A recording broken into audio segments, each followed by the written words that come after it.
Bismillahirrahmanirrahim. Assalamualaikum warahmatullahi wabarakatuh.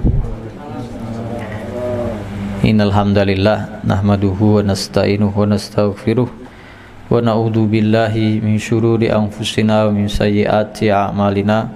May yahdihillahu fala mudhillalah wa may yudlil fala hadiyalah. Asyhadu an la ilaha illallah wahdahu la syarikalah wa asyhadu anna Muhammadan abduhu wa rasuluhu la nabiyya ba'dah. Alhamdulillah, segala puji hanya bagi Allah atas segala nikmatnya, atas segala karunia-Nya. Semoga kita senantiasa bisa bersyukur kepada Allah Subhanahu wa taala, menggunakan semua nikmat ini untuk ketaatan kepada Allah Subhanahu wa taala, menjalankan perintahnya, menjauhi segala apa yang dilarangnya. Shalawat dan salam kita sampaikan kepada Nabi kita Muhammad sallallahu alaihi wasallam yang kita ikuti petunjuknya, arahannya, panduannya.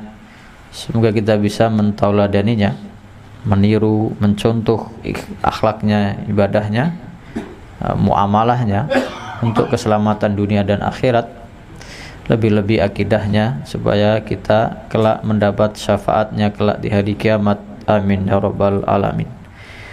Alhamdulillah, kita lanjutkan lagi pembahasan kita. Sebetulnya pembahasan tentang riba kemarin baru pembukaan tentang dalil-dalil hadis dan ayatnya. Kemudian pembahasan riba kemarin adalah riba ad-duyun, riba hutang piutang. Sudah kita selesai bahas. Sekarang riba al-buyu, riba dalam jual beli. Wa huwa ar-riba alladhi yakunu mahalluhu uqudul muawadat wal mubadalat at-tijariyah, yaitu riba yang berlaku di akad-akad transaksi tukar menukar jual beli perdagangan. Ada dua macam riba al-buyu ini, riba jual beli ini. Yang pertama riba al-fadl. Al-fadl itu kelebihan. Wa huwa bai'ul mali ribawi bi jinsihi mutafadilan, yaitu jual beli harta riba. Nanti kita jelaskan apa saja itu harta riba, yang salah satunya jumlahnya lebih dari yang satunya. Maka riba, apa yang disebut mal harta riba, wal malul ladzi yajri fihi ribal buyu, yaitu harta yang di sini berlaku riba jual beli ini. Wa huwa al asman, asman itu harta benda, yaitu emas, perak, uang. Wal atimah allati taqtatu wa tadakhir, dan makanan, bahan makanan yang bisa disimpan, makanan pokok yang bisa disimpan dan tahan lama, makanan pokok.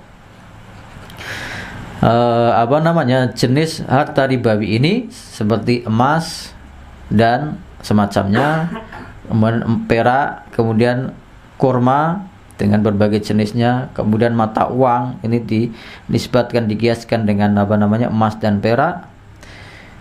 Kemudian seperti gandum, kurma, kalau di kita beras bisa, jagung bisa. Nah, ini harta yang terkena riba jual beli, riba al-buyu. Mutafadilan artinya ay min ghairi tasawin fil miqdar, jadi satu dengan yang lain tidak sama kuantitas, jumlah atau berat dan jumlahnya. Contohnya, kalau di Arab contohnya kurma, 1 kilo kurma ditukar dengan 2 kilo kurma, walaupun yang satu misalnya sukari, yang satu kurma biasa, tapi sama-sama kurma. Namanya riba al-fadl, walaupun akadnya itu cash, kontan, tukar menukar. Kalau di Indonesia berarti beras yang bagus, rojo lele misalnya, dengan beras raskin 2 kilo, 1 kilo beras yang bagus ditukar dengan 2 kilo beras yang raskin misalnya. Ini namanya riba al-fadl. Kemudian mata uang, seperti yang berlaku ketika tukar menukar uang yang sama. Kalau mata uangnya beda nggak apa-apa, uangnya sama, rupiah dengan rupiah, ya kan? Ketika mau lebaran itu 1 juta uang receh yang ada 5 ribuan atau 10 ribuan atau 2 ribuan ditukar dengan 1 juta lebih 20 ribu misalnya. Nah, ini namanya riba al-fadl. Nah, ini haram hukumnya. Nah, ini mencakup tadi harta riba tadi. Nabi Muhammad SAW bersabda, ad-dahab bid-dahab, emas dengan emas, wal fiddah bil fiddah, perak dengan perak, wa tamar bit tamar, kurma dengan kurma, wal bur bil bur, wal milh bil milh, gandum dengan gandum, garam dengan garam, wa syair bi syair, gandum dengan gandum juga, maslan bimislin, sama besarnya, sama banyaknya, sama beratnya, sawaan bisawain, sama, yadan biadin, cash, kontan. Fa idza ikhtalafat hadhil asnaf fabi'u kaifa syi'tum idza kana yadan biadin. Kalau ini berbeda jenisnya, misalnya kurma dengan uang atau beras dengan kurma, maka jual semau kalian, berbeda jumlahnya boleh, tapi harus cash, yadan biadin. Ini namanya riba al-fadl. Yang kedua riba nasi'ah. Nasi'ah itu tempo. Wa huwa ar-riba alladhi yakunu sababuhu an-nasi'ah ay ta'khir. Yaitu riba yang terjadi karena sebabnya itu tempo. Takhir. Jadi tukar beras. Ini jual beli ya, jual beli beras dengan beras sekilo sama sekilo. Tapi sekilonya ini sekarang diserahkan, sekilonya seminggu lagi. Itu namanya riba nasi'ah. Jadi harus cash kalau ini jual beli. Nah, jadi riba nasi'ah wa bai'ul mali ribawi bimalin ribawiyin. Jual beli benda harta riba yang tadi jenisnya tadi uang, harta yaitu emas, perak atau uang, mata uang, kemudian makanan pokok yang bisa disimpan dan bertahan lama. Antara harta ribawi dengan harta ribawi yang lain, yattafiqu ma'ahu fil illah, yang sama jenis ilahnya, ma'adami taqabud fil hal, tidak ada serah terima cash. Misalnya tadi beras dengan beras, atau yang sama ilahnya, beras dengan korma, gandum dengan beras atau korma dengan gandum, sama ilahnya yaitu makanan pokok. Maka kalau satu sudah diserahkan sekarang, ya ini juga harus diserahkan cash, kontan. Kalau itu namanya jual beli. Kemudian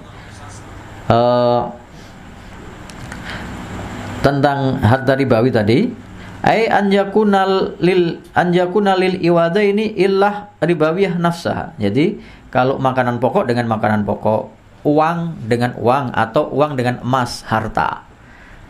Makanya tidak ada di dalam Islam jual beli emas tapi kok tempo. Wah, nggak bisa, harus cash. Nah, karena uang dengan emas sama-sama harta ribawi. Nah, kemudian harus serah terimanya kontan. Contohnya tadi 1 kilo korma dengan 2 kilo gandum boleh, tapi harus cash. Berbeda boleh, tapi semuanya cash. 100 atau 1 gram emas atau 3 gram lah, 3 gram emas dengan uang 3 juta boleh, berbeda, tapi harus cash. Begitu juga uang dengan uang. 10 dolar Amerika berarti kan kita anggap 14.000, ya kan? Berarti kan 140.000, ya kan? Tukar-menukar dolar dengan rupiah harus cash. Tidak bisa dolarnya sekarang, rupiahnya minggu depan atau bulan depan. Nah, ini kalau itu jual beli. Nah, kenapa diharamkan? Dalilnya tadi. Nah, dan ada hadis yang lain, adhab bidhab riba illa ha'a wa ha'a. Emas dengan emas itu kalau tidak cash langsung terjadi cash, ijab qabul, maka akan terjadi riba kalau itu ditempuh. Wal bur bil birri riba illa ha'a wa ha'a. Demikian juga seterusnya. Gandum dengan gandum, kalau tidak cash maka terjadi riba nasi'ah. Ini kalau jual beli dan seterusnya. Korma dengan korma, semuanya harus kontan atau cash. Nah, harta riba tadi sudah dijelaskan, yaitu harta berupa an-naqdani. Yang pertama an-naqdani. Jadi hanya dua macam saja. An-naqdani, naqd itu alat transaksi, yaitu kalau zaman dahulu emas dan perak. Kalau zaman sekarang mata uang, rupiah, dolar, real. Nah, ilahnya as-samaniyah. Alasannya atau ilahnya adalah ini alat transaksi yang berharga atau benda harta yang digunakan untuk transaksi. Yang kedua adalah al-at'imah al-arba'ah, yaitu wahya al-bur wa tamar wal milh wa syair. Gandum itu dua macam, ada syair, ada al-bur, kemudian korma, garam. Semuanya itu makanan pokok yang bisa disimpan dan tahan lama. Makanya dikiaskan dengan kita beras, jagung, dan semua yang jadi makanan pokok. Ini tentang riba buyu, riba jual beli. Ada lima cara tukar menukar, 5 jenis. Yang pertama, yang tadi sama jenisnya satu ilahnya, beras dengan beras, emas dengan emas, rupiah dengan rupiah, dolar dengan dolar, korma dengan korma, ya kan, tukar menukarnya. Ini syaratnya ada 2, yaitu harus sama jumlahnya dan cash kontan. Salah satunya tidak ada, maka akan terjadi riba. Kalau tidak sama jumlahnya salah satunya, maka riba fadl. Kalau sama jumlahnya tapi tidak cash, namanya riba nasi'ah. Ini kalau bendanya sama, beras dengan beras, gandum dengan gandum, korma dengan korma, emas dengan emas, rupiah dengan rupiah, perak dengan perak, dolar dengan dolar, sama. Yang kedua adalah antakunal mubadalah baina malaini ribawiyin mukhtalifail jinsi wa mutahidil illah.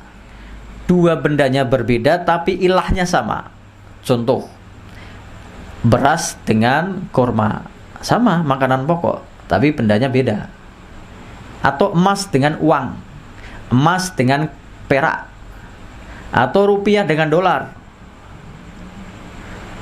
rupiah dengan real.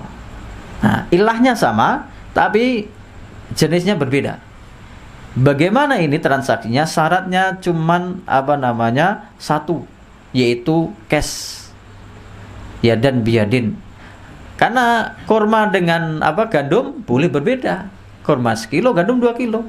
Atau beras dengan gandum, beras 1 kilo, gandum 2 kilo, boleh. Tapi yang penting cash. Ini berarti syaratnya 1. Ini 2. Kemudian yang 3 yang lain, ini yang pertama kan syaratnya 2, ya kan? Kalau itu bendanya sama, ilahnya sama. Kalau ini yang kedua itu bendanya beda tapi ilahnya sama, syaratnya cuma 1. Nah, yang ketiga dan sampai kelima, yang ketiga itu antakunal mubadalah baina malaini ribawin mukhtalifal jinsi wal illah. Misalnya beras dengan uang, emas dengan korma, beda ilahnya, jenisnya beda, ilahnya beda. Yang satu mata uang, yang satu makanan pokok yang bisa disimpan. Yang keempat adalah antakunal mubadalah baina malain ribawiyin. Yang keempat, antakunal mubadalah baina malin ribawiyin wa malin ghairi ribawiyin. Yang ketiga tadi adalah beda barangnya, beda ilahnya. Uang dengan dengan makanan, ya kan? Emas dengan gandum, beras dengan perak misalnya, ya kan? Antara harta, alat transaksi dengan makanan, beda. Kemudian yang keempat adalah harta ribawi dengan harta non ribawi. Nah, non ribawi kan banyak, karena yang ribawi cuman Ini dua macam ini saja. Misalnya uang dengan mobil, ya kan? Mobil bukan barang ribawi. Uang dengan mobil. Emas dengan rumah, emas dengan tanah. Iya kan? Ini yang keempat. Nanti ini satu kelompok saja. Yang kelima, antara dua harta yang non ribawi semua. Kursi dengan TV, HP dengan buku, baju dengan sepeda. Sama-sama bukan harta ribawi. Kalau yang tiga-tiga ini boleh fafil halati salas al akhirah la yastaritu tasawut wala taqabud. Boleh berbeda, ya kan, nggak mungkin sama kan, meja dengan HP masuk harus pesannya sama, ya enggak. Dan boleh kredit, tidak harus cash. Yang tiga terakhir ini, yang dua tadi harus cash, yang tiga terakhir ini boleh tidak cash dan boleh berbeda jumlah dan kuantitasnya.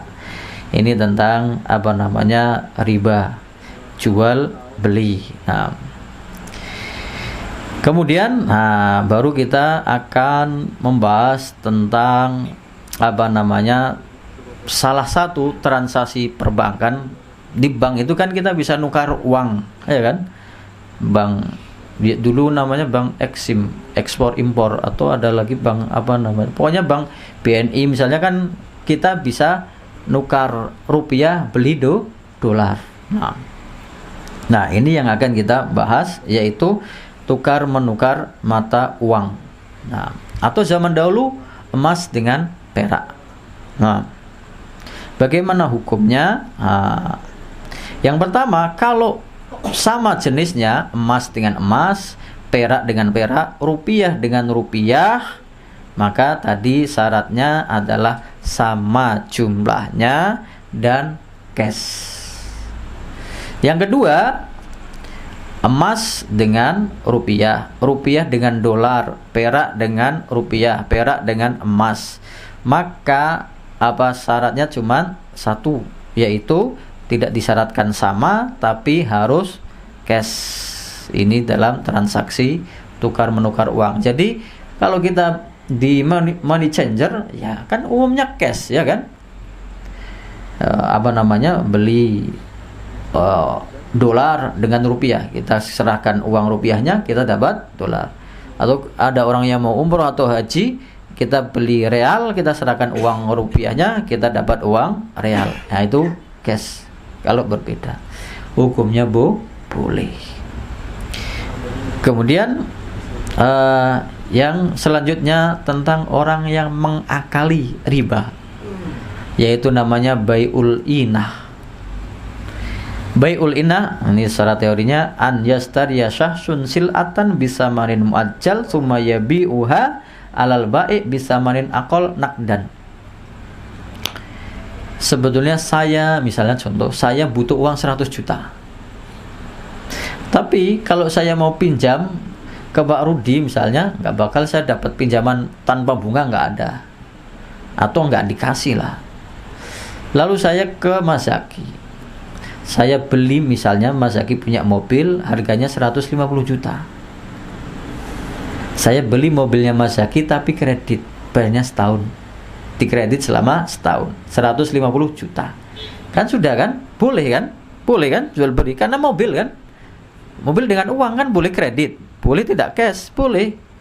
Lalu setelah saya terima mobil saya, berarti kan saya punya tanggungan 150 juta kepada Mas Zaki karena saya sudah membeli mobil dengan kredit. Setelah itu saya jual langsung ke Mas Zaki mobilnya, tapi dengan harga cash 100 juta. Ya kan, berarti saya dapat uang cash 100 juta. Padahal saya utangnya sama Mas Zaki 150 juta. Ini namanya bai'ul inah. Dan ini termasuk yang dilarang. Ini aslinya saya pinjam uang Mas Zaki 100 juta tapi nyaurnya 150 juta. Mobil ini cuma untuk rekayasa. Namanya bai'ul inah. Dan seperti ini dilarang dalam syariat Islam. Karena ini hanya rekayasa. Dalilnya dari Ibnu Umar radhiyallahu anhuma, anna Nabiyya sallallahu alaihi wasallam qala, bahwasanya Nabi Muhammad SAW bersabda, idza tabayatum bil inna, kalau kalian masih ikut jual beli model inna seperti ini yang mengakali riba ini, wa akhadtum adnabal baqar, kamu tunduk dengan binatang ternakmu, artinya kamu cinta dengan hartamu, ternakmu, wa raditum bizar'i, kamu senang dengan ladangmu, sawahmu, wa taraktumul jihad, kamu meninggalkan jihad, sallallahu alaikum dhullan, Allah akan menimpakan kepada kalian kehinaan, la yanzi'uhu hatta tarji'u ila dinikum, Allah tidak akan melepaskannya, tidak akan mengangkat kehinaan itu sampai kalian mau kembali kepada aturan agama kalian. Berarti ini semua dilarang. Ini dalam hadis yang lain dari Ibnu Abbas, darahim bidarahim, dirham dengan dirham, mutafadilatan, itu artinya kan uang dengan uang, tapi beda. Saya dapat 100 juta, saya nyaunya 150 juta. Dakhalat bainahuma kharira. Kharira itu kan kain sutra atau apalah. Nah, yang ini yang jadi perantara adalah mobil. Mobil itu cuman hanya untuk rekayasa, untuk bolak-baliknya uang saja. Berarti itu hukumnya haram. Dalam hadis riwayat Anas, Nabi Muhammad SAW tentang bai'ul inah, innallaha la yukhda, Allah tidak bisa ditipu. Hada mimma haramallahu wa rasuluh. Ini Anas bin Malik mengatakan ini termasuk yang diharamkan oleh Allah dan Rasulnya. Ini namanya bai'ul inah. Ada lagi hampir seperti itu yang boleh, namanya tawarruk. Nah, beda dengan yang tadi. Saya ambil contoh yang sama. Saya butuh uang 100 juta. Saya beli mobil dari Mas Zaki 150 juta, tapi kredit setahun. Tapi setelah mobil itu saya terima, berarti saya punya utang sama Mas Zaki 150 juta. Saya jualnya bukan kepada Mas Zaki, saya jual kepada Pak Mas Dedi. Saya jual ke Mas Dedi 100 juta cash. Ini tidak ada masalah, karena beda orangnya. Kalau ini kan masih balik lagi ke orang yang sama. Dan ini boleh-boleh saja. Saya ambil kredit HP misalnya kan, kredit HP bayarnya setahun misalnya, harganya 6 juta. Karena saya kepepet, ya saya langsung jual aja walaupun harganya 4 juta. Terserah saya. Yang tadi dilarang itu saya balikkan lagi kepada penjual tadi. Saya dapat uang cash. Nah, ini yang tidak boleh tentang bai'ul inah. Nah, kalau tawarruk ini boleh, halal. Kemudian yang berikutnya adalah al-qardu, pinjaman. Al-qardu dalam syariat daf'u malin irfaqan liman yantafi'u bihi wa yuruddu badalahu. Memberikan harta kepada orang lain karena rasa kasihan, untuk membantu, untuk dimanfaatkan, tapi nanti dikembalikan. Nah, beda dengan utang piutang, pinjam meminjam kan lebih spesifik lagi. Kan ada minjam motor, bisa kan cuma dipakai kan, nggak dijual dulu kan, nggak pinjam rumah, cuman mau tinggal seminggu saja, numpang karena mau ada hajatan misalnya, numpang di rumah orang, saya minjam rumahnya, itu kan cuman pinjaman. Nah, kemudian hukumnya al-qardu, pinjaman ini mubah, hukumnya mubah. Bahkan orang yang meminjamkan ini mustahabun lil mukrid, yang meminjam hukumnya mubah, tapi yang meminjami hukumnya sunnah. Bahkan kadang-kadang meminjamkan kepada orang lebih baik dari memberi. Kenapa bisa begitu? Karena memberi itu berarti orangnya sudah lebih hartanya. Saya beri, saya uang segitu nggak bakal mempengaruhi harta saya. Saya masih banyak. karena dia nggak kepikiran untuk ngambil lagi. Sedangkan pinjam, orangnya itu sama-sama butuh sebetulnya, cuman karena kasihan sama temennya, ya sudah saya pinjami, padahal saya juga butuh. Makanya kadang-kadang pahalanya ada yang mengatakan kadang lebih besar bagi orang yang meminjami, karena kadang-kadang kebutuhannya juga sama-sama mendesak. Nah, ini dalilnya banyak sekali dalam ayat yang paling panjang di dalam Al-Quran justru tentang ini, utang piutang dan pinjam meminjam ini. Dalam surat Al-Baqarah ini ayat yang paling panjangnya 208. Ini satu lembar penuh di ayat 282 surat Al-Baqarah. Ayat paling panjang dalam Al-Quran adalah tentang harta.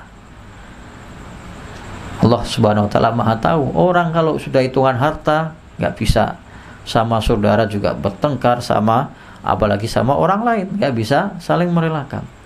Ya ayyuhalladzina amanu idza tadayantum bidainin ila ajalin musamma faktubuh. Ini awalnya saja. Wahai orang-orang yang beriman, kalau kalian saling berhutang dengan hutang yang bertempo untuk jangka waktu tertentu, maka catatlah. Berarti hukumnya boleh pinjam meminjam, utang piutang. Kemudian dalil ayatnya yang lain, man dzalladzi yuqridullaha qardan hasanan fayudha'ifahu lahu ad'afan katsira. Siapa yang memberikan kepada Allah pinjaman yang baik, maka Allah akan melipat gandakannya dengan sangat banyak. Sebetulnya orang yang memberikan pinjaman itu, kenapa di sini meminjamkan kepada Allah, padahal kan Allah yang memberi rizki kepadanya.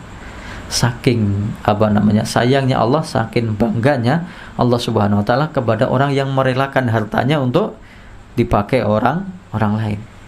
Nah, bahkan Nabi Muhammad SAW, ini kalau hadisnya diriwayatkan, anna Rasulullah SAW istaslafa min rajulin bakaron. Bakar itu anak unta. Nabi meminjam anak unta kepada salah seorang sahabat atau orang lain lah pokoknya. Faqaddimat alaihi ibilun min iblis sedekah. Maka terjadi peperangan, dapat ghanimah, maka Nabi dapat jatah ghanimah dari unta-unta sedekah ini atau unta-unta sedekah. Fa'amara Abu Rafi, maka Nabi Muhammad SAW memerintahkan kepada Abu Rafi, salah seorang sahabat, an yakdiyar rajula bakarahu, untuk membayarkan utangnya yang seekor anak unta. Lalu dicari-cari oleh Abu Rafi, faraja ilaihi, Abu Rafi balik lagi kepada Nabi Muhammad SAW, faqala lam ajid fiha illa khiyaran rubaiyan. Ya Rasulullah, yang anak enggak ada. Yang masih anak-anak sudah enggak ada, adanya yang besar-besar yang bagus-bagus. Maka Nabi Muhammad SAW bersabda, faqala atihi iyahu, ya sudah berikan yang paling bagus. Inna khiyaran nasi ahsanuhum qadaan. Sebaik-baik manusia adalah yang mengembalikannya dengan yang lebih baik. Tapi tidak disyaratkan dari awal. Kalau kita beda tadi kasusnya, saya utang sama Mas Zaki 100 juta. Akadnya dari awal saya mengembalikannya 100 juta. Tapi kalau saya mengembalikannya 110 juta, boleh. Ketika saya melunasinya, boleh. Bahkan dianjurkan, disunahkan. Karena mengembalikan dengan yang lebih baik. Tapi itu bukan akad dari awal, karena kerelaan saya, karena rasa terima kasih saya. Nah, hadisnya banyak sekali. Kalau dalam hadis sebutnya, man naffasa an mu'minin kurbatan min kurabid dunya naffasallahu anhu kurbatan min kurabin yaumal qiyamah. Barang siapa yang memudahkan, membantu, melepaskan masalah dari seorang mukmin untuk urusan dunia, Allah lepaskan dia, mudahkan dari masalah di hari kiamat kelak. Man yassara alla musirin yassarallahu alaihi fid dunya wal akhirah. Siapa yang memudahkan urusan seseorang, Orang yang kesulitan dia mudahkan, Allah mudahkan urusannya di dunia dan akhirat. Wa man satara musliman satarahullahu fid dunya wal akhirah. Barang siapa yang menutup aib seorang muslim, Allah akan menutup aibnya di dunia dan akhirat. Makanya kelak di dunia ada yang hisaban yasiro, dihisab dengan hisab yang baik. Dengan hisab yang baik. Hisab yang baik itu bagaimana? Allah tampakkan sedikit dari dosanya. Ini dulu kamu pernah ini, tapi masih banyak yang belum tampakkan. Semuanya sudah diampuni oleh Allah Subhanahu wa taala. Kenapa? Karena dia menutup kesalahan orang lain. Kemudian wallahu fi aunil abdi maka nal abdu fi auni akhihi. Allah senantiasa menolong hambanya selama hambanya ini menolong saudaranya. Nah, ini adalah tentang pinjam meminjam. Jadi pinjaman aslinya bukan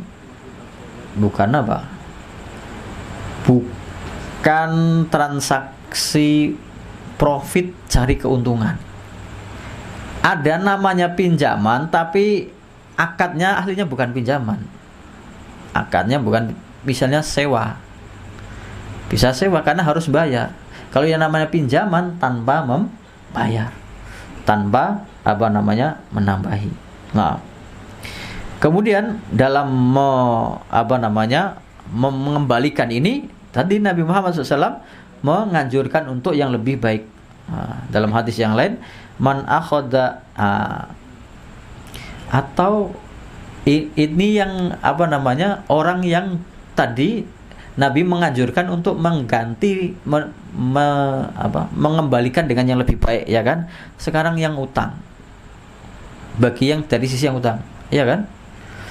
Janganlah orang yang ini, jadi la yajuzul lil insani an yaktarid illa idza kana min niyatihi al wafa. Tidak boleh orang itu berhutang kecuali niatnya untuk nyaur, membalikan. Nah, yang kita kebanyakan utang itu niatnya untuk tidak mengembalikan. Hadisnya Nabi Muhammad SAW, man akhoda amwalan nasi yuridu ada'aha addallahu anhu. Barang siapa yang mengambil harta orang atau meminjam harta orang lain, tujuannya untuk dikembalikan, Allah akan mudahkan dia untuk mengembalikannya. Wa man akhodaha yuridu itlafaha atlafahullah. Barang siapa yang mengambil harta orang lain untuk dia manfaatkan sendiri, tidak dikembalikan, maka Allah akan membinasakan hartanya, memusnahkannya. Dalam hadis yang sangat pendek, matolul ghani dulmun. Menunda-nundanya orang kaya itu enggak harus kaya, artinya orang itu mampu untuk membayar hutangnya, tapi dia menunda-nunda. Sudah jatuh tempo, sudah sudah mampu, tapi ditunda-tunda.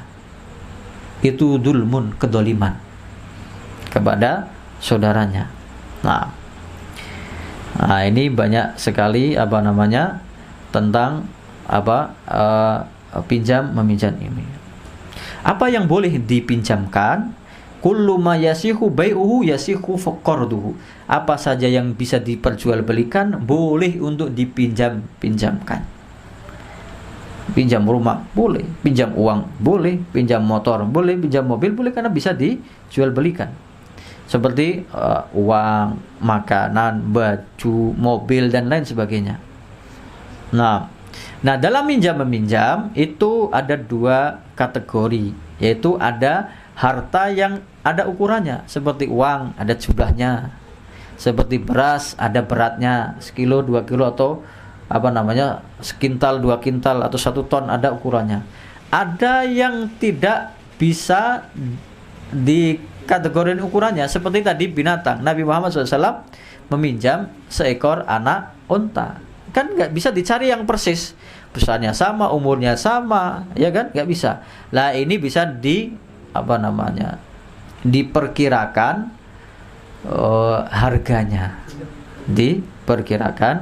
harganya, ditaksir harganya. Nah, kemudian yang ketiga adalah meminjamkan hanya manfaatnya saja, seperti tadi meminjamkan rumah karena mau ada acara hajatan, orang dari luar kota mau datang, minjem rumah hanya untuk 3 hari atau seminggu, boleh-boleh saja. Kan berarti rumahnya nggak berkurang sedikit pun. Tidak diambil, hanya dipakai dalam jangka waktu tertentu. Seperti minjam motor, minjam mobil, atau yang lainnya, minjam kursi dan lain sebagainya. Ini mengambil manfaatnya saja. Nah, kemudian semua persyaratan yang mengharuskan peminjamnya menambah dari benda yang dipinjamkan, maka itu termasuk riba. Baik itu pertambahan nilainya atau pertambahan jumlahnya. Nah, kemudian tentang pinjam meminjam tadi. Kemudian adalah bagaimana kalau orang yang sedang meminjam, punya utang misalnya, minjam uang, lalu orang itu belum lunas, sering ngasih hadiah, entah itu ngasih makanan, entah itu ngasih baju. Bagaimana hukumnya? Idza ahda al-muqtarid lil muqrid, kalau orang yang minjem memberi hadiah kepada orang yang memberi pinjaman, hadiyatan, sebuah hadiah, entah itu baju, entah makanan, entah apa, sebelum dia melunasi hutangnya, dan itu bukan dari bagian nyaur utangnya, maka hukumnya tidak boleh, kecualinya kalau sudah terbiasa memberi. Saya utang nggak utang biasa memberi kepada Mas Zaki misalnya, saya biasa ngirim makanan, ngirim hadiah atau apa, lalu kebetulan saya punya utang, karena memang sudah terbiasanya, nggak ada masalah. Tapi yang jadi masalah ketika kita meminjam seseorang, biar nggak ditagih-tagih kayak makanan atau kasih hadiah. Nah, ini yang tidak, karena ini mengambil manfaat dari pinjam meminjam. Kemudian tadi dari yang meminjam, sekarang dari bagaimana mengembalikannya. Mengembalikan wajib dari yang meminjam, mengembalikannya adalah sejumlah apa yang dia pinjam, itu wajibnya, tidak boleh kurang, wajibnya. Utangnya 100 juta, ya kembalikan 100 juta. Utangnya 10.000, ya 10.000, itu wajibnya. Tapi kalau ingin berbuat baik, maka boleh dia menambahnya, seperti Nabi Muhammad SAW memberikan yang lebih baik, yang lebih, asal itu bukan dari awal diakatkan atau disyaratkan. Makanya hukum arisan itu mubah, artinya malah bagus. Qardon hasanan, pinjam meminjam yang baik. Tapi saya ambil contoh misalnya begini, ya kan arisan itu kan 30 orang kumpul, setiap minggu arisannya misalnya 100.000, berarti kan dapatnya berapa? 3 juta, ya kan? Uangnya sudah dikumpulkan 3 juta, lalu diundi kan, dapat siapa? Dapat 3 juta, selesai kan? Besoknya nyaur lagi. Berarti yang dapat ini dipinjami oleh orang yang belum dapat. Itu akarnya peminjam meminjam. Tidak ada masalah, bahkan itu baik, karena tidak ada kelebihan. Cuman yang jadi masalah harus pakai acara, ada acara makan-makan, ada acara tahlilan dulu, itu di luar konteksnya. Tapi acara akadnya adalah sah kalau tidak ada acara akad yang lain. Arisan yang hanya murni mengumpulkan uang lalu dapat salah satunya, ini namanya pinjaman yang bagus, nggak ada tambahan dan tidak ada potongan. Nah, ini yang bagus. Nah, baru kemudian kita membahas tentang transaksi yang ada di bank atau perbankan ini. Sejarahnya itu, bank itu ya sama kayak bahasa kita bangku.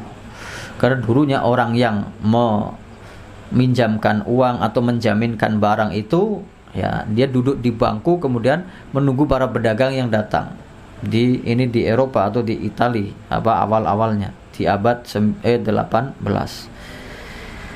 Kemudian dalam transaksi perbankan ini yang pertama adalah tentang tabungan. Tabungan itu kan kita aslinya dalam bahasa itu kan simpanan, menyimpan. Ya kan? Menyimpan. Tapi itu bahasa ininya, bahasa sebutannya, bukan bahasa transaksinya, bukan jenis transaksinya. Apa itu simpanan itu? Hiyal amwal al muwadda'ah fil masraf biqasdin hifdhiha, yaitu harta dititipkan kepada bank untuk dijaga. Wasahabu minha indal hajah, dan dia boleh mengambilnya ketika dia membutuhkan. Bihaitsu tarudu bimujarrad atau lab, dia harus dikembalikan begitu dia minta. Ya kan? Simple seperti itu. Tapi kan secara transaksinya tidak seperti itu. Harusnya itu adalah titipan. Wadiah itu titipan. Justru harusnya kita yang bayar kepada bank. Kan ada biaya administrasi. Berarti aslinya boleh biaya administrasi bank per bulannya berapa. Tapi yang terjadi akadnya itu bukan titipan. Justru akadnya yang terjadi dalam transaksi di bank itu adalah kita itu kalau nabung itu meminjamkan uang kepada bank. Bank itu minjem kepada kita. Minjem berarti menggunakan. Karena dia menggunakan, berarti kan dia akadnya minjem. Dan kemudian dia memberi bunga. Maka dengan pinjaman dengan memberi bunga, berarti ini transaksinya transaksi riba. Nah, bagaimana membedakannya? Makanya kalau di bank syariah ada wadiah ini, tidak dapat bunga atau bunganya 0%. Bahkan ada yang tidak ada biaya administrasinya. Lalu bagaimana hukumnya kalau mau nabungnya di bank konvensional tapi saya nggak mengambil bunganya? Ya kan? Dapat bunga, ya kan? Tapi saya nggak mau ngambil, mau itu riba kok. Nah, hukumnya kalau masih ada bank syariah, maka dia tetap tidak boleh. Kenapa? Karena kalau dia mau nabungnya di bank konvensional, otomatis dia membantu perbankan yang ribawi. Ini salah satu pembukaan saja dari transaksi perbankan. Wallahu ta'ala alam. Mungkin ini yang bisa kita bahas. Nanti mungkin pertanyaan habis sholat. Kita tutup dengan doa kafatul majelis. Subhanakallahumma bihamdika asyhadu an la ilaha illa anta astaghfiruka wa atubu ilaik. Assalamualaikum warahmatullahi wabarakatuh.